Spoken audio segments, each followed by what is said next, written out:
ನನ್ನೆಲ್ಲ ಪ್ರೀತಿಯ ಸ್ನೇಹಿತ ಬಾಂಧವರೆಲ್ಲರಿಗೂ ನನ್ನ ಯೂಟ್ಯೂಬ್ ಚಾನಲ್ ವತಿಯಿಂದ ನಾನು ಮಾಡುವ ಹೃತ್ಪೂರ್ವಕವಾದ ನಮಸ್ಕಾರಗಳು.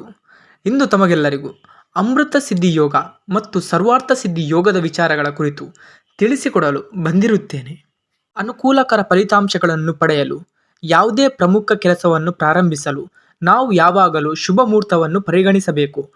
ಅಮೃತ ಸಿದ್ಧಿ ಯೋಗ ಮತ್ತು ಸರ್ವಾರ್ಥ ಸಿದ್ಧಿ ಯೋಗವನ್ನು ಎಲ್ಲ ರೀತಿಯ ಕೆಲಸಗಳಿಗೆ ಮಂಗಳಕರವೆಂದು ಪರಿಗಣಿಸಲಾಗುತ್ತದೆ. ಸರ್ವಾರ್ಥ ಸಿದ್ಧಿ ಯೋಗದಲ್ಲಿ ನೀವು ಏನಾದರೂ ಮಾಡಿದರೆ ನಿಮ್ಮ ಎಲ್ಲ ಆಸೆಗಳು ಈಡೇರುತ್ತವೆ. ಈ ಯೋಗಗಳಲ್ಲಿ ನೀವು ಯಾವುದೇ ಕೆಲಸವನ್ನು ಮಾಡಿದರೆ ನೀವು ಖಂಡಿತವಾಗಿಯೂ ಯಶಸ್ಸನ್ನು ಸಾಧಿಸುವಿರಿ ಎಂದು ಜ್ಯೋತಿಷ್ಯ ಶಾಸ್ತ್ರ ಹೇಳುತ್ತದೆ. ಈ ಯೋಗಗಳು ಹೇಗೆ ರೂಪುಗೊಳ್ಳುತ್ತವೆ ಎಂಬುದನ್ನು ನಾವು ತಿಳಿದುಕೊಳ್ಳೋಣ. ಅಮೃತ ಸಿದ್ಧಿ ಯೋಗ ಮತ್ತು ಸರ್ವಾರ್ಥ ಸಿದ್ಧ ಯೋಗವು ಮಂಗಳಕರವಾದ ನಕ್ಷತ್ರ ಮತ್ತು ದಿನದ ಸಂಯೋಜನೆಯೊಂದಿಗೆ ರೂಪುಗೊಂಡಿದೆ. ಮೊದಲನೆಯದಾಗಿ ಅಮೃತ ಸಿದ್ಧಿ ಯೋಗವನ್ನು ಹೇಗೆ ಮತ್ತು ಯಾವ ಸ್ಥಾನದಲ್ಲಿ ರಚಿಸಲಾಗಿದೆ ಎಂಬುದನ್ನು ತಿಳಿದುಕೊಳ್ಳೋಣ. ಅಮೃತ ಸಿದ್ಧಿ ಯೋಗ ಹಸ್ತ ನಕ್ಷತ್ರ. ಹಸ್ತ ನಕ್ಷತ್ರವು ಭಾನುವಾರದಂದು ಬಂದಾಗ ಅಮೃತ ಸಿದ್ಧಿ ಯೋಗವು ರೂಪುಗೊಳ್ಳುತ್ತದೆ. ಎರಡನೆಯದಾಗಿ ಮೃಗಶಿರ ನಕ್ಷತ್ರ. ಸೋಮವಾರದಂದು ಮೃಗಶಿರ ನಕ್ಷತ್ರ ಬಂದಾಗ ಅಮೃತ ಸಿದ್ಧಿ ಯೋಗವು ಸೃಷ್ಟಿಯಾಗುತ್ತದೆ.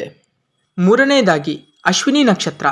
ಅಶ್ವಿನಿ ನಕ್ಷತ್ರವು ಮಂಗಳವಾರದೊಂದಿಗೆ ಸೇರಿಕೊಂಡರೆ ಅಮೃತ ಸಿದ್ಧಿ ಯೋಗವು ಸೃಷ್ಟಿಯಾಗುತ್ತದೆ. ನಾಲ್ಕನೆಯದಾಗಿ ಅನುರಾಧ ನಕ್ಷತ್ರ.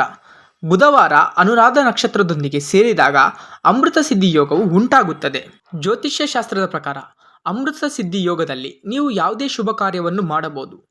ಅಮೃತ ಸಿದ್ಧಿ ಯೋಗದಲ್ಲಿ ನೀವು ಯಾವುದೇ ಕಾರ್ಯವನ್ನು ಮಾಡಿದರೆ ಖಂಡಿತವಾಗಿಯೂ ಉತ್ತಮ ಫಲಿತಾಂಶಗಳನ್ನು ಪಡೆಯುತ್ತೀರಿ. ಸರ್ವಾರ್ಥ ಸಿದ್ಧಿ ಯೋಗ. ಹೆಸರೇ ಸೂಚಿಸುವಂತೆ ಸರ್ವಾರ್ಥ ಸಿದ್ಧಿ ಯೋಗವು ನಿಮ್ಮ ಎಲ್ಲ ಆಸೆಗಳನ್ನು ಪೂರೈಸುವ ಯೋಗವಾಗಿದೆ. ಸರ್ವಾರ್ಥ ಸಿದ್ಧ ಯೋಗವನ್ನು ಪರಿಗಣಿಸಿ ನೀವು ಯಾವುದೇ ಹೊಸ ಮತ್ತು ಮಂಗಳಕರ ಕೆಲಸವನ್ನು ಪ್ರಾರಂಭಿಸಿದರೆ ನಿಮ್ಮ ಕೆಲಸದಲ್ಲಿ ನೀವು ಖಂಡಿತವಾಗಿಯೂ ಯಶಸ್ವಿಯಾಗುತ್ತೀರಿ ಎಂದು ಜ್ಯೋತಿಷ್ಯದಲ್ಲಿ ಉಲ್ಲೇಖಿಸಲಾಗಿದೆ. ಸರ್ವಾರ್ಥ ಸಿದ್ಧ ಯೋಗವು ಹೇಗೆ ರೂಪುಗೊಳ್ಳುತ್ತದೆ ಎಂದು ತಿಳಿಯೋಣ. ಭಾನುವಾರದಂದು ಹಸ್ತ, ಮೂಲ, ಉತ್ತರ ಫಾಲ್ಗುಣಿ, ಉತ್ತರಾಷಾಢ, ಉತ್ತರ ಭಾದ್ರ, ಪುಷ್ಯ ನಕ್ಷತ್ರ ಕಾಣಿಸಿಕೊಂಡಾಗ ಸರ್ವಾರ್ಥ ಸಿದ್ಧ ಯೋಗವು ಉಂಟಾಗುತ್ತದೆ. ಸೋಮವಾರದಂದು ಶ್ರವಣ, ರೋಹಿಣಿ, ಮೃಗಶಿರ, ಪುಷ್ಯ, ಅನುರಾಧ ನಕ್ಷತ್ರ ಬಂದಾಗ ಸರ್ವಾರ್ಥ ಸಿದ್ಧ ಯೋಗವು ರೂಪುಗೊಳ್ಳುತ್ತದೆ. ಮಂಗಳವಾರದಂದು ಅಶ್ವಿನಿ, ಉತ್ತರ ಭಾದ್ರ, ಕೃತಿಕಾ ನಕ್ಷತ್ರ ಕಾಣಿಸಿಕೊಂಡಾಗ ಈ ಮಂಗಳಕರವಾದ ಸರ್ವಾರ್ಥ ಸಿದ್ಧ ಯೋಗವು ರೂಪುಗೊಳ್ಳುತ್ತದೆ. ಬುಧವಾರದಂದು ರೋಹಿಣಿ, ಅನುರಾಧ, ಹಸ್ತ, ಕೃತಿಕಾ, ಮೃಗಶಿರ ನಕ್ಷತ್ರಗಳು ಬಂದಾಗ ಈ ಯೋಗವು ರೂಪುಗೊಳ್ಳುತ್ತದೆ. ಗುರುವಾರದಂದು ರೇವತಿ, ಅನುರಾಧ, ಅಶ್ವಿನಿ, ಪುನರ್ವಸು, ಪುಷ್ಯ ನಕ್ಷತ್ರಗಳು ಸೇರಿದಾಗ ಸರ್ವಾರ್ಥ ಸಿದ್ಧ ಯೋಗವು ರೂಪುಗೊಳ್ಳುತ್ತದೆ.